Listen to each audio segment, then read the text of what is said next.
In today's podcast, Sara Omar, a passionate traveler and TV host, shares what it was like to host me in her homeland of Saudi Arabia, my 197th and final country. It made it so special to me having you in Saudi. Sara will be the first to tell you that Saudi is not what you think, and she's here to show you the side of it that the media doesn't want you to see. Not only is it extremely safe, but the rapidly growing tourism sector is the most impressive and sustainable thing in the world. In just a couple of years, Saudi went from being one of the hardest countries to visit to opening up the gates with new tourist visas and hotel resorts everywhere. Sara shares her mission to encourage more women to travel solo, an idea that is brand new for Saudi Arabia. I have seen the change happening within the young females because a lot of them were just too scared. Even still, Saudi is not as male dominant as it once was, and Sara is a prime example of this. Women have empowered themselves in the workplace and have gained freedom to drive a car, something that Sara is still learning. I invite you to tune in for practical tips on how to respect different cultures as a traveler, how to sleep in the desert like the Bedouin tribes, and how to eat delicious dates the Saudi way. Thanks for tuning in, and let's get into it. Sara, what's going on? Hello. Oh my God, man. It's been a while. Yeah, I think I was in Saudi 10 months ago? Yes, almost a year. Don't you miss Saudi? Yeah, I miss Saudi. I miss the hospitality. I miss the food. I miss Jazan.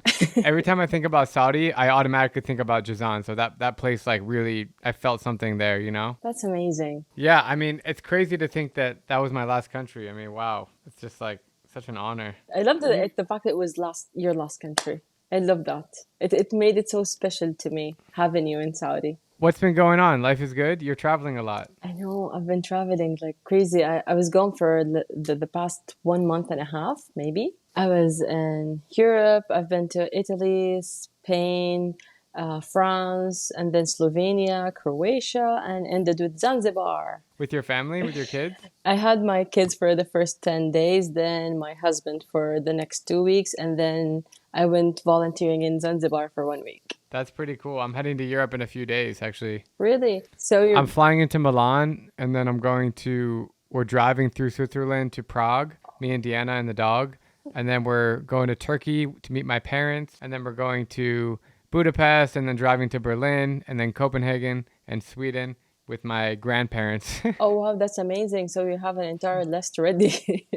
Yeah. My grandparents are in their mid-80s, and they've never been to Europe. So I'm flying them to Europe. Oh, that's amazing. And you're going to do a road trip there. That is wonderful. Yeah, road trip, and then I'll be mostly in Prague for the summer. So come visit. Oh, yes, you're just nearby. I'll jump anytime. Yeah. Just let me know.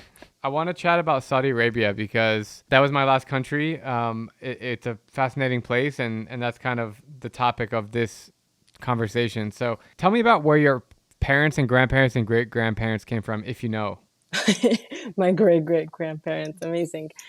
So I'm from Jeddah. I was born in Mecca. My family is from Mecca as well, and they moved to Jeddah when I was 1 year old, and I've been living in Jeddah ever since. Jeddah is to me is very special because it has a lot of different backgrounds. You know, people have been coming to Mecca for pilgrimage, and they left an impact here. So you can see how how Jeddah is a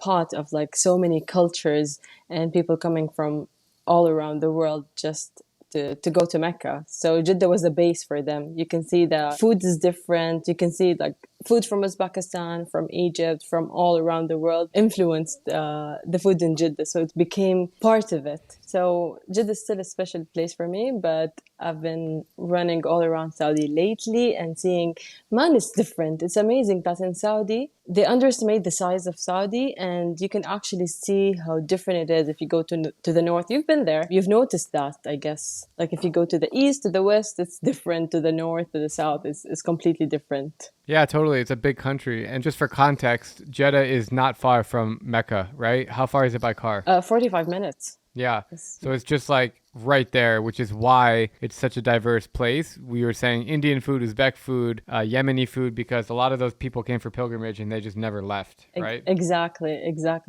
And all these dishes became traditional dishes in Jeddah for the Hijaz region, not just Jeddah, but Jeddah, Mecca, Medina, all of it. So can you trace your ancestry back even before your grandparents? Are they all from Saudi, or do you have any clue of where your roots come from? My roots come from Hadramaut. Oh, Hadramaut, Yemen. We talked about that. Yes, and Yeah. that's my father's side. And from my mother's side, my roots goes all the way back to Afghanistan. Oh my God. You just hit two close places to my heart. So Hadramaut is a province of Yemen. It's in the southeastern part of the country. It's very, very beautiful. And I traveled all throughout Hadramaut. And that's where you can find those farmers, women farmers with the witch hats. Have you seen Yes, them? yes, I've seen a lot of like If you videos. I wish I could go there. Yeah, I know it's a tough one politically for you to visit. So that's a fascinating place of Yemen, and then Afghanistan, as you know, is one of my favorite countries in the world. And it's right now it's kind of off limits, but hopefully things will die down Yeah. there. Not literally, but without the war. So Saudi Arabia, it's a melting pot of cultures. It's a big country. I think it's one of the top like 15 largest countries in the world by area. It's a huge, huge piece of land. Let's talk about the average tourist who wants to visit there. So in 2019 or 2020, Saudi became open. Do you know what year it was? 2018. Before 2018, Saudi Arabia was one of the hardest visas to get for American, for many other countries. It's always been like the hardest, the hardest. That's why I saved it to the end. And then COVID happened, so I wasn't able to go until 2021. But Saudi Arabia has been so closed for so long. What happened? Like, why did they open? Is it a change of government? Is it a change of thoughts? Like, what happened that Saudi is like, oh, we need to have tourists? I can't really tell what happened exactly, but I think like with the vision of 2030, this has to be part of it. We wanted to include the entire world on this big change, like a wave of change, and it has to be part of it, you know. And when they decided to open, before that, we never actually had a tourist visa. We only had the Wow. business visa or the pilgrimage visa, but they decided, you know what, Hmm. let's do that as part of the change that is happening in Saudi right now, and it's becoming very open to everyone. There isn't, to be honest, because there was nothing to hide. There was absolutely nothing to hide, but the landscape, the infrastructure was, I don't think, was that ready for everyone or for the tourists. So they've been working so hard on that in the past 2 years. Even when I was traveling, it's insane. I felt like I was having a FOMO and I wanted to come back and see and witness the change that is happening within my country. And it happened really fast, unexpectedly. It was mind blowing, to be honest. Like the amount of change that happened within 2 years is just unbelievable. And it keeps changing and keeps working so hard on that sector. Like they wanted people to come and see they wanted people to come and meet Saudis and meet the locals and know what the country is all about. Yeah, it is pretty mind blowing to think about how far Saudi Arabia has come in just a couple of years, and obviously it's really technologically advanced. So you guys have the infrastructure to build. I mean, you guys are building a whole city from scratch called Neom, and you're trying to have like 1 million people live there in the next 10 years or something. Yes. I mean, that's It's crazy. not even a city. I would call it a country because, like, man, it's huge. It's the size of Belgium. So basically, it's gonna be an entire country within a country, and it's gonna have like 6 different cities. And the project that are happening in Saudi, like entire, like they have 6 giga projects that are happening in Saudi, and they're huge. And they're working so fast to finish them as soon as possible because we started having a lot of tourists coming. I'm seeing the change that is happening right now, like all these like hotels suddenly, resorts, streets, projects. It's crazy. It's supposed to be the most sustainable city in the world or country in the world. That's Yes, pretty cool. yes, yes. Yeah, next time you come to Saudi, I have to take you to Neom. I wish I had the chance to do so because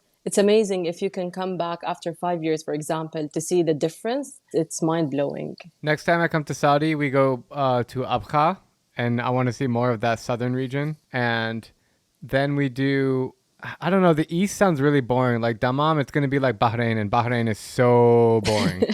So I can't imagine it's that exciting. Is it exciting in Dammam or? And Dammam, it's mainly because the Aramco and the oil field are there, but Right. there are other Yep. areas that Yep. are very impressive, to be honest, in the eastern province. Like if you go see Yeah. see Etra, that big museum, it explains all about the oil, for example, and they have a Hmm. very nice beach and coastal line, but not as good as Jeddah. Right.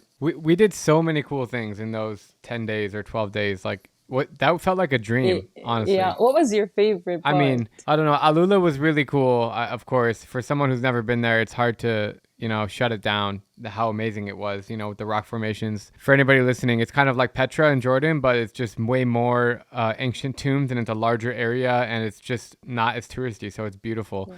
I really liked the Bedouin experience the second night. The first night we couldn't really find real Bedouins. They were like fake Bedouins, but then we found the real ones. That must have been cool for you too, right? Yes, absolutely. You have no idea because I always wanted to experience that for real. I know we do a lot of things like that, very similar to that with my family, and every once in a while we go just like in the middle of the desert and put an entire setup and just stay there for a week or two. But I never had the chance to meet like real Bedouins in the middle of the desert randomly, And I was so surprised because they were so welcoming.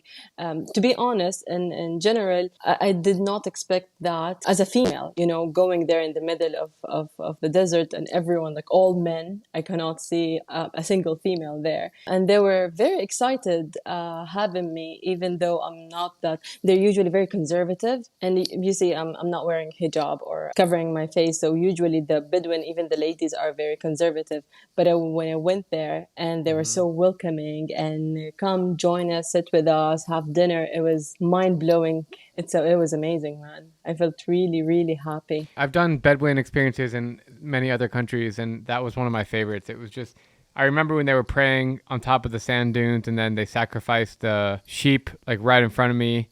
And then we all ate it together. And then in the next morning, like they called me over for breakfast next to the camel herder guy. And then he was just telling me stories. Man, that was just so cool. Yeah, and you did that, Really and cool. it's amazing. You did that. I was just sleeping, and you went there, and they don't speak even English, but somehow you guys got along, and it went well. By the way, my videos in Saudi have started to pop on YouTube. It took a while, but the Mecca video, the Mecca one is the most viral one, the one I did with Oh, Abdul, really? where I Skyped him. Really? Yeah, it's like just about 1 million views on YouTube, and then a lot of the other ones have picked up a lot since I posted them. So I'm happy about Saudi Arabia, and I can't wait to And to go be back. honest, I'm so proud of you because you did it. You did that in the most respectful way ever. A lot of people gave me really good feedback Yes, on that. yes. So Yeah. that was amazing.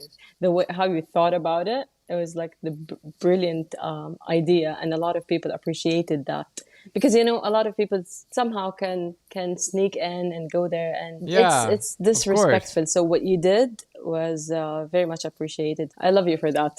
I absolutely do. Thank you, thank you. So I have to ask you, you brought it up a little earlier about being female and, even the Bedouin is mostly male dominated, but Saudi in general is still mostly dominated and male dominated. And I'm going to just make an estimate that 98 or 99% of females cover their hair every day. Is that correct? I'm not really sure about the percentage, but it's not a female dominated place anymore. To be honest, it started around 10 years ago. They started encouraging females to actually go work here and go work there. We've never had that before. I will tell you about myself. For example, 10 years ago, I was just a housewife and I absolutely loved it. And I thought that's it for me, I'm just going to travel around with my husband whenever we can. And then I'm back home, taking my kids to school, coming back, having lunch, having dinner, and that's it. And I did not even think about any work potentials. I did not know myself other than being a housewife. And then it started after, like, again, 10 years ago, females started working a little bit after King Abdullah started encouraging the females to go and work. So it was, for me, something new, something different. Going to the supermarket and finding a female on the cashier was exciting. You had no idea. I was like, oh, I'm so proud of you. Every time I meet a female in a restaurant or a supermarket, I was like, oh my God, I'm so proud of you. That's amazing. We have a female at the cashier, It was something new for us. And he encouraged that. And he was like, always say, hey, to all the females, I am your father, I am your brother, I am here to support you. And I want females to actually go and find a dream and start working. And from there, it started gradually. And that was my first time actually building a company and starting. And I was like, yeah, I should be doing something. Why not? And now I have 2 companies and I'm doing really well. For example, now, like in PepsiCo, the CEO is a female, and most of the like the biggest banks here in Saudi, you can find a lot of them females, and it just spread so fast. we never knew how much we could do or we could offer. Or for example, we didn't know that we had the potentials to actually do something. And now it's amazing how we walk by and see like females everywhere. They're like empowering women in so many different ways, even in sports, not just in work, in so many different fields. And I think it's great that we reached to this level after like being quiet for so long, you know? That was really well said. Thank you for all of that. Because people wonder about women's rights, and you drive. When did you get your license? More than a year ago, actually. Yeah, like right when I came. Yeah, I love driving because this part, for some reason, I don't know, but it feels to me it's very powering to be able to drive around and listen to music and just enjoy the roads, especially doing road trips. But it was also fun having someone to drive around, or having my husband to take me around and drive me around, just because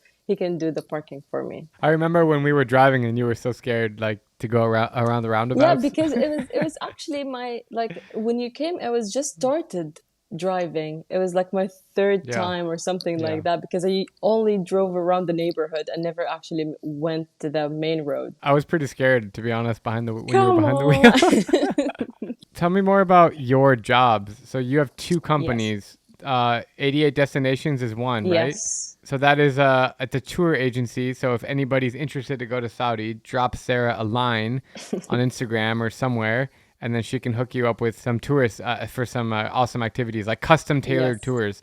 What is the other company? The other company called El Makan, which is an outbound tour operator. And that when I started that company, it was 2017. I have seen the change happening within the young females, because a lot of them were just too scared, because Saudi is a family oriented kind of place, and if we wanted to travel, we would travel with the husband and our kids, or the my father or parents and your siblings. So we never had the chance to actually like travel alone, even if we had the opportunity to do so. We're just too scared to do that. So my mission when I started in 2017 is actually to encourage all the young females to actually travel and open new doors for them, opening new windows, new doors.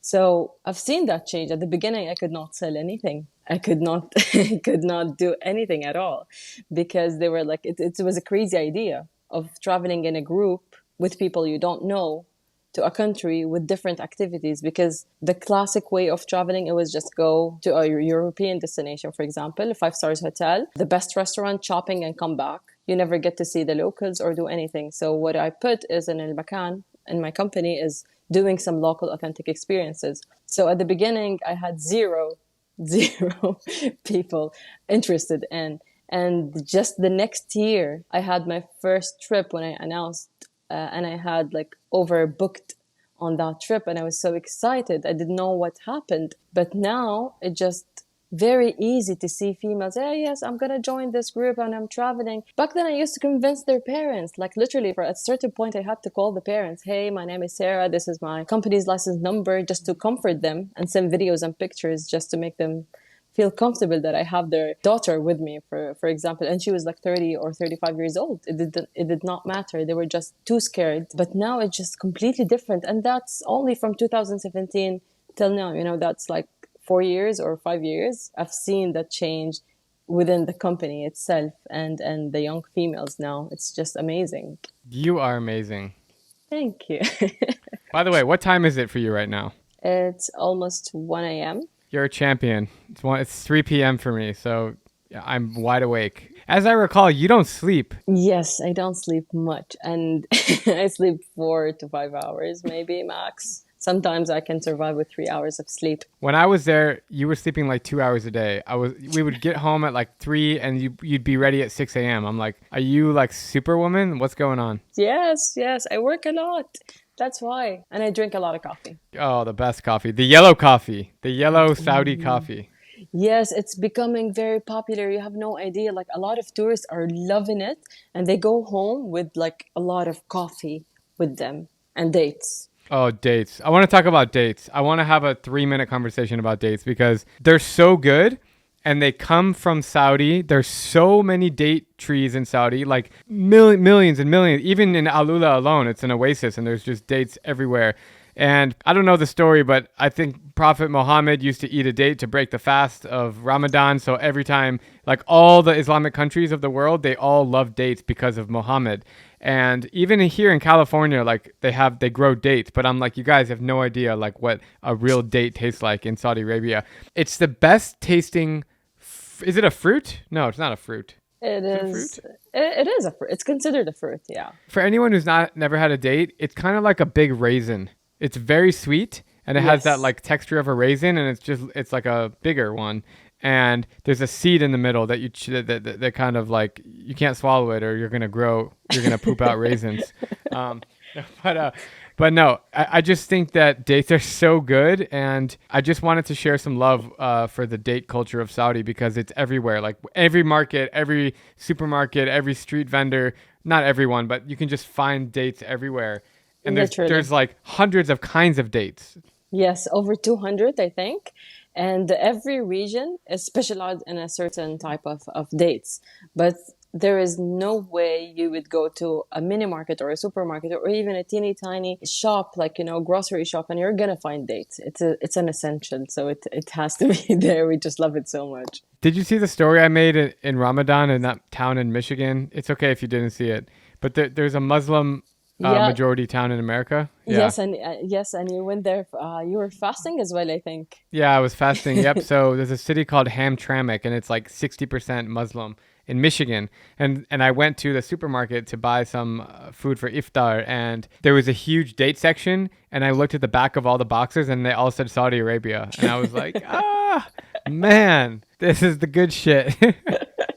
Most of my viewers are American, and they think very badly of Saudi just for whatever reason, 9/11 or political, I don't know. You name it, they think badly. So, talk about what it's like to actually live in Saudi Arabia. Is it safe? Is it scary? Is it fun? Well, to be honest, I don't blame anyone. First of all, I don't blame anyone for whatever the media put out there for them about Saudi Arabia because I totally understand. And we get a lot of tourists. And recently, I've been hearing a lot of things, a lot of different things. So many reasons for them not to visit Saudi or their friends or family try talking to them out of it.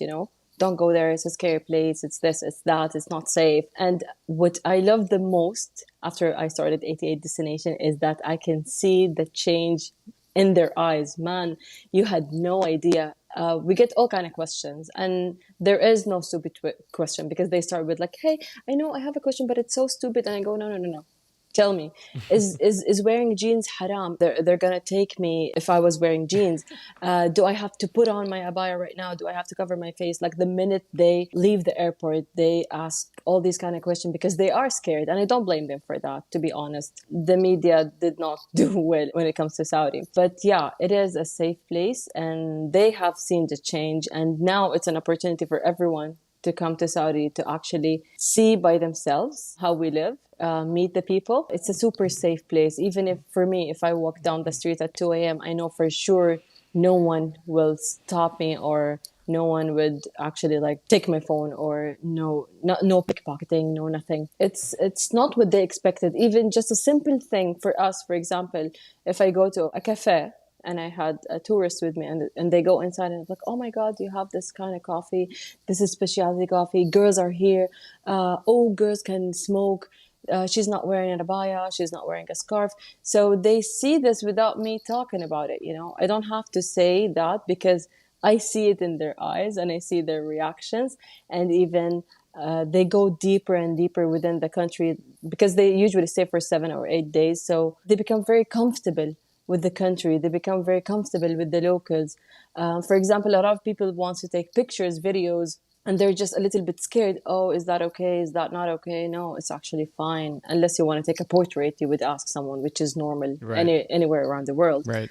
But yeah, no, it is a super safe place. Basically, what I call it, it's just like a country had a big door on it, and just like any other country in the world, we work, we go to schools, we go to colleges, and we have everything we've ever wanted. Except it's a dry country for a lot of tourists. It's a big issue, but it's like a country like any other country around the world. It just had a big gate and it was locked. And now they just simply opened that door to come and see. But we never had that much struggle, or that it was never that scary these kind of places where you are, for example, just like going to Africa, this is what they have in mind, going to this very poor country, scary place, all these kind of things. And then they come here and it's very surprisingly different. And there are cities that are well developed, and there are small villages and small towns that are different from these big cities, which is normal. For me as a traveler, I've seen that all around the world.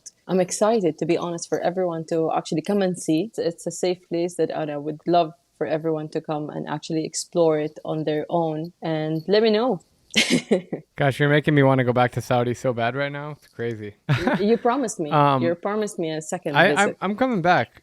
Yes. Oh, don't you worry. There's a lot more places I want to see in that country. You did mention just now that it's a dry country. So for people that don't know what that means that it is forbidden to buy or consume or have any alcoholic beverages. I heard that that's changing in Al Ula specifically. They're going to have bars. Is that true? I haven't heard about that yet, but I think there will be some sort of change, very, I don't know, in a limited way, just like Dubai, for example. You don't see it everywhere, Yeah. but you see it in hotels. Maybe that's a plan. But for now, to some extent, a lot of people don't want to come for that specific reason, but a lot of travelers are coming not for that, with alcohol or without alcohol. It's still a destination, is a mystery to everyone, and they want to come and just explore and see it since it's open. Yeah, I mean, nobody goes to Saudi Arabia and is looking to like party all night. That's not our mission. I mean, I'm going to Prague in a few days. Like, I'm definitely looking to enjoy the nightlife and have a beer. But like, yeah, there's a time and a place for everything. And one of the biggest things I try to tell people through my videos is that you always have to respect the local culture. Just because you drink a lot doesn't mean that you need to bring it to them, because you're just a visitor in their country and they have their own laws and rules and regulations. So you got to always respect that, which is very important to me.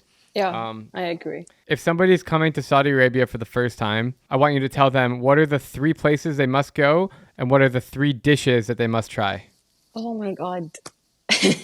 Well, Alula is a must. Jeddah is a must. And I think Riyadh to Hayel, to Qasim area, that is a must. Because they're 3 totally, completely different. And maybe the south as well. Because, I don't know, Saudi is really big. And everywhere you go, it's just different. But I think these 3 would be like, if you go from a place to another, it will be different. And you will notice the difference. Al-Ula. Oh man, you cannot say that. Just please, I can't do forget it. Forget it. I've been trying for a year now. Al-Ula. Can you say it? Sometimes you get it right. By the way, I'll give you a point for that. Say it one more time. Can you do it? Al-Ula. Al-Ula. Al-Ula. Al-Ula. Oh man, I don't have those vocal cords in my mouth. Okay, and then the 3 dishes. What do people need to try? You need to try mendi, which is the typical Saudi dish, rice and meat. You need to try. Let me give you something from Jeddah. Shakshouka. Shakshouka. You like shakshouka, don't you? You need to remember. Explain what it is. The shakshuka is chopped onion and chopped tomato, and then they add eggs on it with a lot of spices. So that's a really good one. I like the masoub. You remember the masoub, the one with the banana? The dessert. Ooh. Oh my god. Yes, that was a good Masoub. masoub. I don't. It's like cereal on top of bananas on top of cream. What is it? Yeah, what is masoub? It's made of bread, bananas, cream, honey, and a little bit like cheese on the top. With sometimes they put cereals on the top as well to make it a bit crunchy. Yeah. That sounds like I'm gonna get really fat, but yeah, it's delicious. Masoub. Okay, you have the jarish. Jarish is very similar to rice, but not actually made of rice, but something similar to that. And they put some onion, kind of like caramelized onion on top of it. It's really good. What about for beverage? If you remember the name, I'll give you credit for that. Remember that? Bread juice kind of thing? Oh, yeah, the bread juice. What's it called? God, I can't remember. What's it called? Can you remind me? Subia. Subia. Oh, my God. How did I forget that? The whole time in the car, we were like driving to find Subia. Damn. Yes, Subia. I am fully inspired to go back to Saudi Arabia. This whole conversation, I've been just like putting myself back there, and it's just such a beautiful place, and I hope that this conversation inspires more people to go. And if you do want to go, then message 88 Destinations on Instagram, or what's your personal Instagram called? Sara Omar Travels. Sara, Sara, Omar, Omar, and then travels. Yes. Sarah, you're wonderful. Is there any final words, any words of wisdom you want to tell people? Words of wisdom. No, but I actually encourage everyone to come and visit Saudi and see the people, meet the locals. Don't let anything stop you and don't let anyone stop you. Trust me, it's as a traveler, I would advise you to come and explore Saudi for real. Thank you so much. You're wonderful, and I look forward to speaking with you soon. Thank you. I'll see you soon. Bye bye. Thank you so much for tuning in to this podcast episode. If you feel inspired by this conversation, please share it with somebody who would enjoy listening. And if you're here for the first time, make sure to subscribe on Apple Podcasts, Spotify, YouTube, or wherever else you get your podcasts. Also, don't forget to leave a review. Every week, I'm going to be looking through them and highlighting my favorite one. And with that all being said, I will see you guys next week.